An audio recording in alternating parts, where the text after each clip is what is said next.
একজন মানুষ না ঘুমিয়ে কি বেঁচে থাকতে পারে? এর সহজ উত্তর, না, পারে না। স্বাভাবিকভাবে মানুষ একদিন, 2 দিন, 3 দিন বা খুব বেশি হলে 4 দিন না ঘুমিয়ে থাকতে পারে। এর বেশি জেগে থাকলে অসুস্থ হয়ে পড়ে। সামগ্রিকভাবে স্বাস্থ্য এবং সুস্থতার জন্য ঘুম অপরিহার্য। তবে আজকে যার সাথে পরিচয় করাবো, তিনি 2-4 দিন নয়, টানা 62 বছর না ঘুমিয়ে রয়েছেন। আপনি হয়তো ভাবছেন, আমি কি যাতা বলছি, এটা সম্ভব নয়। হ্যাঁ, ভাবনাটাই স্বাভাবিক, তবে এটা কাল্পনিক নয়, বাস্তব ঘটনার কথাই বলছি। চিকিৎসকেরা বলেন, শরীর সুস্থ রাখতে দিনে অন্তত 7-8 ঘন্টা ঘুম প্রয়োজন। দীর্ঘক্ষণ জেগে থাকলে শরীরে ক্লান্তি নেমে আসে, শারীরিক সমস্যাও দেখা দেয়। তবে 1986 সালে রবার্ট ম্যাকডোনাল্ড নামে এক মার্কিন নাগরিক টানা 18 দিন 21 ঘন্টা না ঘুমিয়ে গিনেস ওয়ার্ল্ড রেকর্ডে নাম তুলেছিলেন। তবে তিনি একা নন।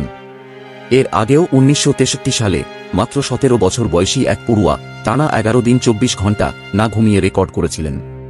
কিন্তু এর ফল হয়েছিল মারাত্মক। ভয়ানকভাবে অসুস্থ হয়ে পড়েছিলেন তারা, এমনকি পরবর্তীতে দুজনেই মানসিক অসুস্থতার কবলেও পড়েছিলেন। এই ঘটনার পর থেকেই বিশ্ব রেকর্ড সংস্থা না ঘুমিয়ে রেকর্ড করা সম্পূর্ণ নিষিদ্ধ ঘোষণা করেন। তবে আজকে যার কথা বলছি, তিনি কিন্তু কোনো রেকর্ড করার জন্য বা ইচ্ছে করে 62 বছর না ঘুমিয়ে রয়েছেন তা কিন্তু নয়। তিনি ঘুমোতে চান, কিন্তু ঘুম আসে না। তার শান্তির ঘুম চিরতরে উবে গেছে। প্রথম সবাই ভেবেছিলেন তিনি হয়তো মিথ্যা কথা বলছেন সস্তায় জনপ্রিয়তা পাওয়ার জন্য। কিন্তু ধীরে ধীরে দিন যতই এগোতে থাকে, প্রতিবেশী থেকে শুরু করে আত্মীয় স্বজনরা নিশ্চিত হন সত্যিই তিনি ঘুমোন না। এ খবর চাউর হতেই নানান চিকিৎসক এবং গবেষকও তার বাড়িতে আসেন। দীর্ঘদিন তারা পরীক্ষাও চালান। এরপর তারা সত্যিই অবাক হয়ে যান বিষয়টি দেখে। এই ব্যক্তি কোনোদিনই প্রচারে বা কোনো টেলিভিশনে আসতে পছন্দ করেন না। তবে একটি নিউজ চ্যানেলে সাক্ষাৎকারের জন্য তিনি রাজি হয়েছিলেন। এই সাক্ষাৎকারের পরেই তার কথা ছড়িয়ে পড়ে দেশের গণ্ডি ছড়িয়ে বিশ্বের নানান প্রান্তে। পরবর্তীতে তার জীবন নিয়ে একটি তথ্যচিত্র তৈরি হয়। কিন্তু কেন একজন মানুষের জীবন থেকে এভাবে ঘুম পুরোপুরি উবে গেল, আর কিভাবেই বা মানুষটি এখনও সুস্থভাবে বেঁচে রয়েছে? এই আশ্চর্য বিষয়টি আপনাদের সামনে তুলে ধরব আজকের এই পর্বে। সঙ্গে থাকুন সম্পূর্ণ ভিডিওটিতে, সত্যি বিষয়টি অবাক করবে আপনাদের। নমস্কার, আমাদের এসআর স্ট্রিট চ্যানেলে আপনাদের স্বাগত।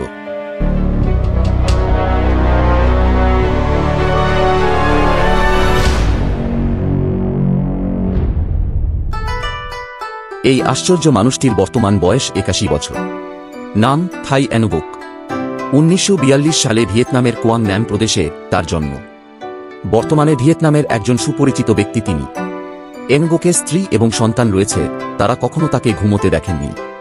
বৃদ্ধ হলেও বছরের পর বছর ধরে না ঘুমিয়েও দিব্যি সুস্থ সবল তিনি।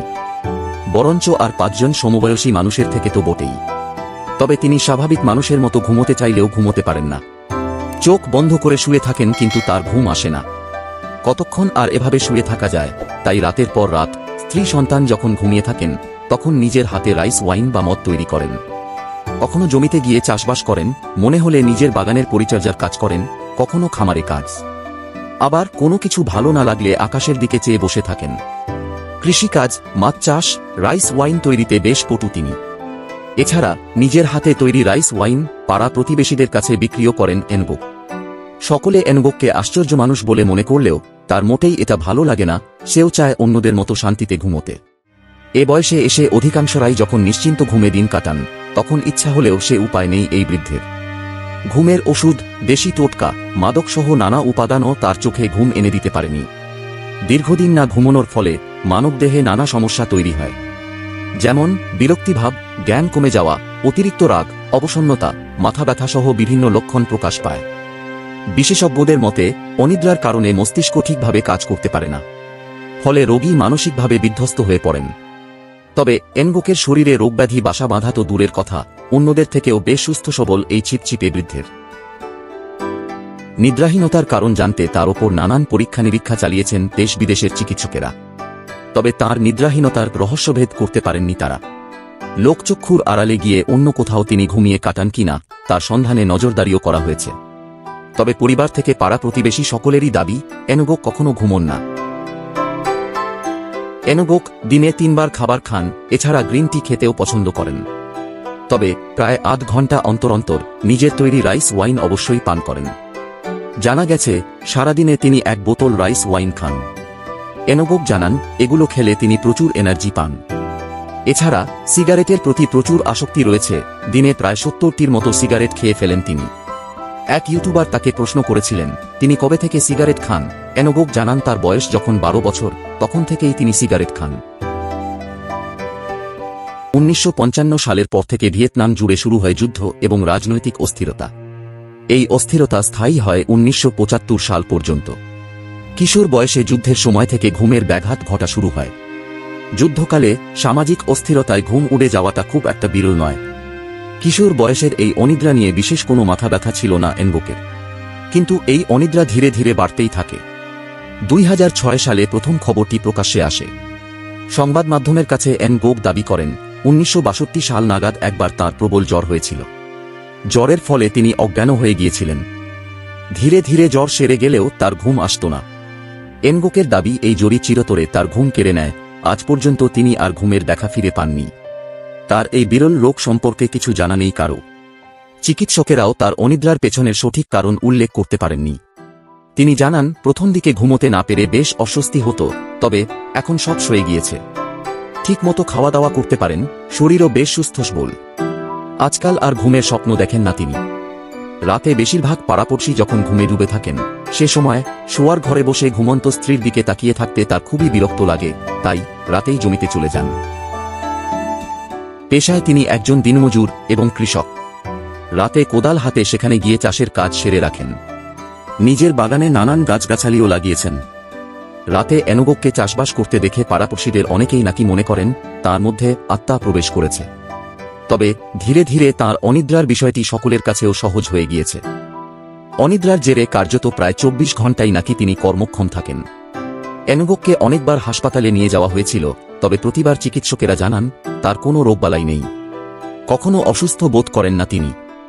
এনবোকের উপর নানা মেডিকেল পরীক্ষাও চলেছে, কিন্তু শারীরিক কোনো জটিলতা তাদের চোখে পড়েনি। তবে শুধু লিভারের কার্যকারিতা কিছুটা কমেছে বলে চিকিৎসকরা জানিয়েছিলেন। এনবোকের জীবন অনেকটাই সাদামাটা। তিনি বৌদ্ধ ধর্মের একজন আধ্যাত্মিক মানুষ। নিয়মিত পূজা অর্চনা প্রার্থনা করেন। উত্তর ভিয়েতনাম কমিউনিস্ট সরকার এবং দক্ষিণ ভিয়েতনামের কমিউনিস্ট বিরোধীদের মধ্যে যুদ্ধের সময় তার ডান হাতে ক্ষত হয়েছিল। এই সময় প্রায় 40 লাখ ভিয়েতনামীর মৃত্যু হয়েছিল। এনবোকের আদি বাড়ি ছাড়াও আরও 2টি বাড়ি রয়েছে, তার মধ্যে একটি 4 তলা বিশিষ্ট। তিনি তার পুরনো বাড়িতেই বেশি থাকেন। তার শোয়ার ঘরে আসবাব বলতে কয়েকটি প্লাস্টিকের চেয়ার, কাঠের টেবিল আর একটি বিছানা। এই অদ্ভুত রোগের কারণে তার খুবই রাগ হয়। রাতের বেলায় সবাই যখন ঘুমোন তখন তিনি রাইস ওয়াইন তৈরি করেন, কখনো টিভি দেখেন। আকাশ পরিষ্কার থাকলে প্রায়ই জমিতে গিয়ে কোদাল চালান। আর 5টা সাধারণ লোকের থেকে দ্বিগুণ কাজ করেন তিনি। তবে মাঝে মাঝে বিশ্রামের জন্য চোখ বন্ধ করে রাখেন, কিন্তু ঘুম কখনোই আসে না।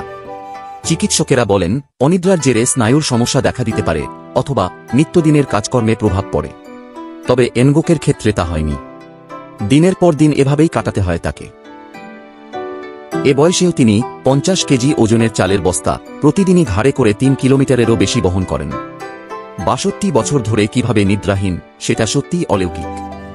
বিশেষজ্ঞদের মতে কিছু ইনসোমনিয়া রোগীদের ক্ষেত্রে দেখা যায় ঘুম এবং জেগে ওঠার ব্যবধান তারা বুঝতে পারেন না। এই ব্যবধান পর্যবেক্ষণ করার ক্ষমতাটি তারা হারিয়ে ফেলেন। তারা শুধু অনুভব করেন বিশ্রাম নিচ্ছেন। তারা হয়তো মাইক্রোন্যাপস বা ছোট ঘুম নিয়ে থাকেন, যা কয়েক মিনিটের জন্য হতে পারে। এনবোকের ক্ষেত্রে হয়তোবা এমনটাই হয়েছে বলে তাদের ধারণা। আবার অনেকের ধারণা ভিয়েতনামের যুদ্ধ চলাকালীন দীর্ঘ 20 বছর তার ট্রমার মধ্যে কেটেছিল। যুদ্ধ থেমে গেলেও হয়তো সেই ট্রমা থেকে তিনি আর বেরোতে পারেননি। এনবোকের এই অলৌকিকতা মিডিয়ার মাধ্যমে ছড়িয়ে পড়েছে বিশ্বব্যাপী। তবে এখনও তাকে নিয়ে তেমন কোনো গবেষণা বা বৈজ্ঞানিকভাবে যাচাই হয়নি।